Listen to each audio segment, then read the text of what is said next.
What up? This is I'm a sick one to sobriety. My name is Rob, and I'm an alcoholic and drug addict. We're gonna get into a good one today. I'm gonna call this one. He came to rehab with an 8 ball. And I ain't talking about myself. I wish I was talking about myself. I would have been on the sick one. If I had an 8 ball, I would have never. I wouldn't go to rehab. I would finish it first and then go to rehab. But I met this homeboy from the big bad OTNC homie. That's right, perro. Fucking skinny dude, Mexican, Chicano, with glasses, tatted, blasted back. You know, he says he was just got out of the fucking pinta, homie. Some shit. I don't know where he came from, but he wanted to join the program because of his probation. So what I came across a lot was that a lot of people come here only because of probation or parole. They got to satisfy whatever needs they have to have in order to get off of parole or probation. So they'll come to this house, and it's a trip because parole officers will come and they'll check everybody out. Like they won't ask us any questions, but they'll just come and look, see what's up, and they'll check the room of where the guy's staying at, and it's just a whole fucking big old thing, right? So, anyways, this dude from the big bad OTNC comes through, and whatever we see, he's a little bit like on a sick one, but we just assume he's coming down. So they put him in the room. I don't know why, because watch when somebody tells me like, okay, we gotta search you. I don't get automatically naked. I don't know what's I guess because if they have that fucking jail prison mentality, I guess that's what they do to them. You know what I'm saying? So they're like, hey, if, Big Rob and the other homie, they gotta search you, and they're like, okay. He's like, where? He's like, oh, back in the room. And before I could say anything, motherfucker goes blink, throws his fucking shorts and his underwear down. I'm like, oh, why? Why every rehab I go to, I gotta see penises. Why? And I was like, hey fool, I was just like, hey dog, put your boxers up. I don't need to see that shit. He's like, oh, you guys don't do that here. I was like, no, we don't do that here, dog. Like, I was like, what the fuck? And that wasn't the first or the last one that I seen in my stay in rehab. And he's like, all right. So we got his shorts, checked all the pockets, checked the belt loops, checked behind the buttons, where you clip it at. Because I know some tricks from Tijuas where your button up shirts, you burn the plastic to your button, to the back of your button, and then it'll just be hanging there. And if people search you, they tap you, they won't feel the sack, right? When the cops search you. So I was like, looking, I was busting out all my Tijuas tricks, looking everywhere that I could think of, his shoes, slits on his shoes, just anywhere. I'm not gonna leave it up to your imagination of where he had it at. He had it in his prison pocket, 100%, because we didn't find it on him. Where else would it be? Where else would it be? So we didn't find nothing. We let him be. We give him his tea. We give him his sopita. And he's chilling, and then he's like, "Hey, he's like, when can I go out to smoke a cigarette?" You know what I hated the most about this shit was the people who complained and asked for too much. Like, dog, you're here. You don't have nothing coming to you, dog. You don't deserve anything. Honestly, if you're a human being, yeah, we're gonna treat you with respect, but you don't have nothing coming to you. You're a piece of shit. You don't deserve anything. You're gonna get what you get, and that's it. We're not gonna give you any extras. So, and people will start asking for all kinds of extra shit, like, oh, you can't do this, you can't do this for me, you can't, like, dude, like, what the fuck, dog? Like, kick back. So he was kind of being like, he was bugging a little bit, right? But it made sense that he was on a sick one. He's like, and we're like, hey, we'll come back in 2 hours. You can smoke a cigarette. Because usually after the meetings, the meetings are 2 hours each, right? And after the meetings, whoever's in the room, they'll go ask them, like, hey, what's up? You want to go step outside, get some fresh air for like 10, 15 minutes? And usually smoke a cigarette. That's it, right? Chop it up. And then so we told them, hey, we'll be back for you in 2 hours, take you outside, smoke a cigarette. And it was me, the one that had to babysit him. Why? I don't know. It was just me.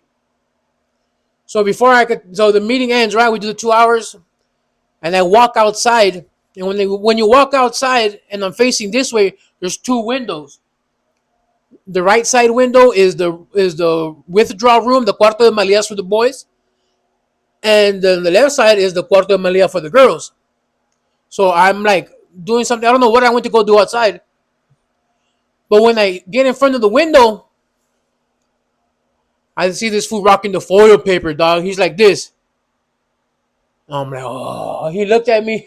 He just looked at me like, and I was like, oh, come on, dog. But me, dog. You know how I big Rob, bro. I ain't no fucking rata, homie. I ain't gonna say shit.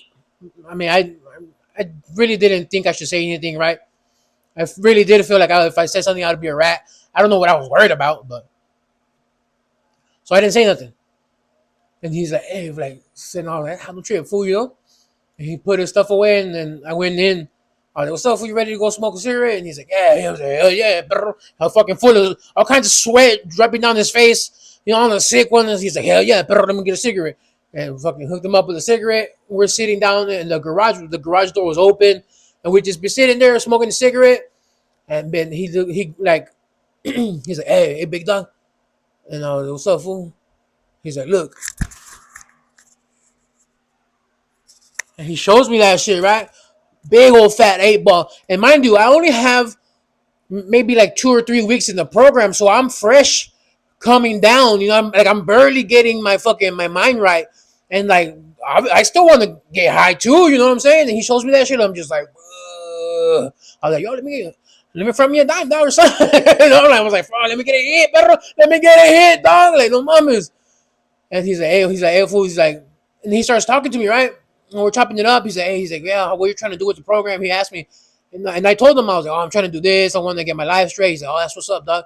He's like, well, with that answer, lets me know that I shouldn't offer you any. So he's like, I'm not going to go ahead and do that. I'm not going to give you any because I don't want to fuck your shit off. I was like, oh, you motherfucker. I was pissed. I was now I should rat you out for not wanting to give me some, motherfucker. Goddamn. And he's like, hey, fool. He's like, do me a paro, though. And I was like, what's up? He's like, let me borrow a lighter. And I was like, all right, cool.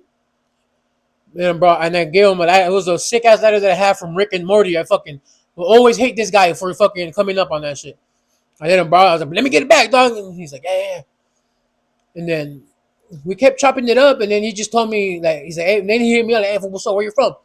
I was like, you fucking gangbanging on me right now? Like, what the fuck? And I was like, I don't bang, dog. And then he's like, oh, you doing? He's like, but where you from, though, fool? I was like, I'm from San Isidro. And he's like, oh, that's what's up. He's like, oh, you know, he's like, I know some fools from the Villa. And I was like, oh, okay, now you're talking my language. I was like, who do you know? He knew a couple fools. I was like, yeah, I don't know who they are. I was like, I don't know. I don't gangbang. I don't know. And then, but he was cool. He was just chopping it up. And it's cool that we had that connection, like, because he knew about my apartment complex. So it was just like easy going, you know? So, anyways, take him back to the room. I was like, hey, fool, no te pases de verga, you know what I'm saying? Like, just don't go too hard. I don't know what kind of advice to give you right now because you're on the sick one and you're just gonna keep smoking, you know. So I let him be. I let him do his thing. I didn't say nothing. I kept him to myself. It was whatever. Days pass by. You know, he does his 3 days, wide awake, no sleep. They let him out to take a shower. We do the meeting at 4:00 for the newcomer. La Junta del Nuevo, you know, the meeting for the new guy. We all go up there telling the story. But what I know is he's doing guacamole con el culo, you know what I mean? Like, he's like, oh. It looks like he's fucking like West Coast dancing and shit, you know what I mean? Like, Apple was straight noodle grooving like a motherfucker. Apple just couldn't. He's like, he's like, dude, like he couldn't fucking stop. Couldn't stop. And I was like, oh, this was tore back like a motherfucker, right? The meeting ends, and they ask him, oh, but, you know, what do you think about the meeting? And he's like, oh, yeah, whatever. He's like, cool. And then so they go into the room, right? He's like, okay, to get some stuff in the room. Just want to, I don't know what the fuck he went to the room for, right? He goes into the room, and I go out for it was dinner time. So I go out that way. You know, I'm going to dinner. I'm going to the kitchen. And he goes to the room, and I seen this one dude that came from Mexicali. I'm just gonna call him Mexicali, right? Fucking, he comes out the room like walking fast, like. I was just like, what the fuck? And he gets one of the guys from the governing body. We call them the padrinos, right? Our sponsors. And he goes, and the sponsor was like, what? He's all big old, tall, big motherfucker. Like, his voice is like loud, like, you know he's big. He's like, what? There's something up here. I was like, and that's like his normal voice too. And he goes to the room, and he goes with the cholo from OTNC, and it's like this some big old dude from the southeast, homie. That's why, perro. And fucking, I don't know what they're saying because I could just hear the bass of the homies from southeast voice.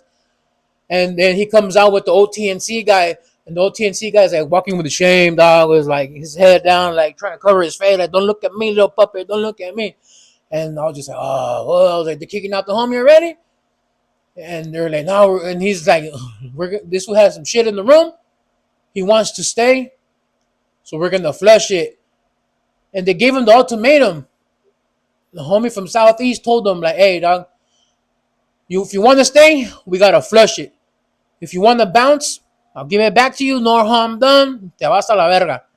And the gangster from OTNC is like, nah, flush it, dog. I'm gonna stay because my thing, whatever. Okay, cool. Flushed it, and when he flushed it, I got my heart broken. I couldn't believe so much shit was going down the toilet. I was like, no, I didn't even get a hit. I was just like, oh, it was like it tore me up. It hurt me down to my soul that they had to waste so much shit like that. And I was like, ah, damn, dog. And even the homie, he was like, fuck, my mom is like my stash, you know. He's like, fuck it, I came to do better. And then, so I'm chopping it up with him outside, right back in the garage area, smoking a cigarette. And he's like, hey, fool, so you've been here for a while, right? What's this program all about? And I told him straight up, I was like, look, fool, like you saw what we did in the last meeting. We all go up there. We all talk about our feelings. Straight, that's just what it is. There's no hiding from it. And he looks at me like, fuck. This is the first time I ever seen any grown man, any gangbanger look me dead in my eyes and tell me, I'm not ready to talk about my feelings, perro. I was like, what? Like he meant it like he just wasn't capable of it. He wasn't ready to dig deep down inside and talk about what's really fucking him up inside. And I was just like, fuck, dog, like, what you gonna do? He's like, I'm gonna bounce, dog. I was like, Neta, I was like, you can't hang, or, and I wasn't trying to be I wasn't trying to be a dig, but I was just like, you can't hang, or what's up for? Like, supposed to be for the big bad barrio, homie. And he's like, nah, I'm not ready for it. And I was like, okay. I mean, I understand. In this place, there's a lot of people that come through that are not ready for the mental challenge of knowing yourself, of getting to know yourself, of looking up in the fucking mirror and getting to know exactly the piece of shit that you really are. It's hard. It's hard. And I seen countless hardcore looking, because I don't know if they really were hardcore looking gang members, blasted up, tough guys straight from the fucking pinta, did 100 years for 1,000 murders, and like they take off crying, like tears, because they can't get to know themselves. They don't have the balls to sit there and get to know who they really are. And they keep running, and that's the vicious cycle that we go through as a drug addict. It's just a vicious cycle. We keep running from ourselves. And that's the story of the 8 Ball.